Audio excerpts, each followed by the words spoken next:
What if the outcome of the greatest war ever fought all came down to a handful of peanuts? Sounds crazy, right? Just picture this for a second. Two massive armies, hundreds of thousands of soldiers ready for battle. How on earth do you even begin to feed all of them? Yeah, it sounds impossible, but trust me, this little story holds a huge secret about destiny, about why we're here, and about how to live your life. So, our story takes place during the Kurukshetra War. This was the battle. Every king, every kingdom had to choose a side, Pandavas or Kauravas. There was no sitting this one out, well, for almost everyone. Because see, one king, the king of Udupi, he went to Krishna with this totally wild offer. He said, look, everyone's going to be busy fighting, but warriors have to eat, so let me feed both armies. And somehow, Krishna agreed. The war didn't end quickly. It raged on for 18 brutal, relentless days. And every day, the casualties were just completely unpredictable. It was chaos. Nobody knew who would be left standing when the sun went down. Which put the king in an impossible spot. Cook too much, and it's a huge, disrespectful waste. Cook too little, and soldiers starve. You could lose the war over hunger. He had zero room for error.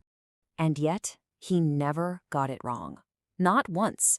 For 18 days, the exact amount of food was made for the exact number of soldiers who survived. It was basically a miracle.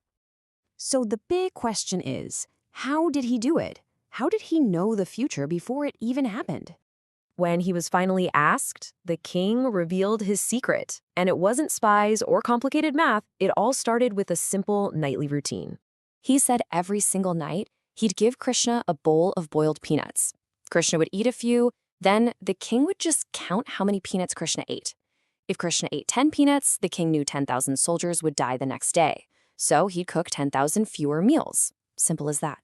An unbelievable, elegant solution. He wasn't predicting the future, he was just getting the daily report a little bit early. But wait a minute. This opens up a much, much deeper question. If Krishna knew exactly who was going to die, if he knew the final outcome from day one, why go through with it at all? Why all the fighting? And here's the most important part. Krishna knew everything. He knew how it started, he knew exactly how it would end. And still, he participated. He was on that battlefield every single day, right in the thick of it. He never just threw up his hands and said, what's the point? It's already decided. He played the game. He played it with everything he had. Let's make this real for a second. Imagine you knew, with absolute certainty, the exact day you are going to die. Would you still go to work today? Would you still try hard? Or would knowing the ending just make today feel pointless? And that's the real secret of the peanuts. We get so obsessed with the result, with the destination. But the game of life is not the ending. The game is the playing. It's the here and now. The effort, the choices, the struggle, that's where life actually happens. That's the whole point. So maybe true mastery isn't about controlling the outcome. Maybe it's about knowing how it all begins and ends, but still showing up and playing the game in the middle with everything you've got. It's a powerful thought, isn't it?